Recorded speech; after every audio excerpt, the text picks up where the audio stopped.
The developers are finally listening to the community. Sparking Zero is going to be saved. This is what I'm hearing from a lot of content creators and other Sparking Zero players all throughout social media, and I do not agree. YouTube family, this is Grown B, and I'm going to fully embrace my role as the old head in the Sparking Zero community right now, so you can go ahead and start calling me Uncle B. This is why I don't feel like the developers should be listening to the community. Because the community is overboiling with people who have a toxic, individualistic mindset when it comes to gaming. If it was a healthy community that could think about a gaming experience with everyone in mind, not just them, not just their rank, not just their play style, not the way that they want to have fun, but if they really had the capacity to think for everyone, then I would be more welcome to a survey that takes 45 minutes to take all of these different people's opinions in. One of the beautiful things about being an old head is I can walk you guys back to a period from around 2011 to 2014 where gamers and developers started to interact with each other a whole lot more on social media platforms, and developers started taking more feedback and engaging with the community more than ever. Prior to this, developers and gaming companies seemed completely inaccessible to us as gamers. And that worked out as far as the health of games for about 1 year. After that 1 year of decency, YouTubers and esports pros and just way too much of the gaming community realized we can use this as an opportunity to bully the developers into getting what we want.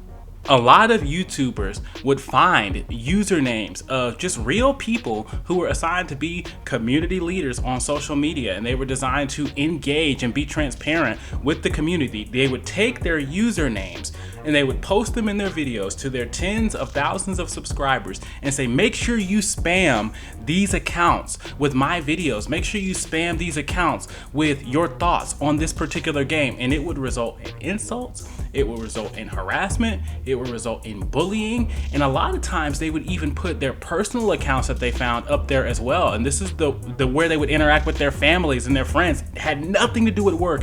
And people would do this all the time during this age. And from then on, it was never truly a healthy relationship again. And even if you were an honest YouTube content creator and you just had a connection with somebody at a particular development team, you weren't safe either, because people feel like you had a responsibility to say certain things to the developers on their behalf. I simply have not seen the evidence that listening to the community in mass helps the health of games. I haven't seen it. I haven't seen the evidence that the community at large can be community minded instead of individualistic. And so people have this mindset that if they just get what they want, the game will be better. Like this weird ego thing where it's just like, these are the things that upset me. If these things were gone, the game would be better. And that's not always the case. And I'll be honest, this is a frustrating video to make because it does seem like I am advocating for just not listening to the community and alienating their voices when it comes to a game, and I'm really honestly not. So this is a relevant detour, please do not leave. But one of the reasons why I stopped playing Call of Duty annually is because the entire community, the overwhelming majority of the community, were telling the developers that we do not want disbanding lobbies. We don't want the lobby to break up after each game, because this was how we formed rivalries when we were younger. This is how we would beat a team and then they come back and beat us, and we talk trash and we would make friends with people on the other team. Like, this was a big part of the Call of Duty experience, and they just simply said, we're not doing it. We're gonna keep disbanding lobbies because it supports the skill-based matchmaking system that they have. And so for me, that was such a very simple accommodation that so much of the community was on board with, and they couldn't do it. And so I stopped playing the game every year. And this is an almost perfect system of feedback, in my opinion.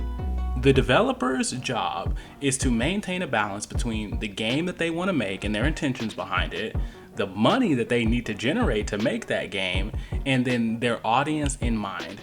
It is simply our responsibility to either buy the game or not buy it. And I don't think that anything is louder than not buying it. Obviously, this doesn't mean you get to go back in time and change your decision, but now you have experience with that brand and their development style and how they create games, and you get to make a decision on if you want to make future purchases with them. And I'll never say that I don't believe that gamers' voices belong in gamer spaces, because they do. However, I do also believe my eyes, and when I look back on the totality of my gaming experiences from every game that I've ever played, it's always the further back in my timeline of gaming that have my best memories and my best experiences. And those just so happen to be experiences where the community at mass simply wasn't as loud and didn't have so much access to bully developers into getting what they want.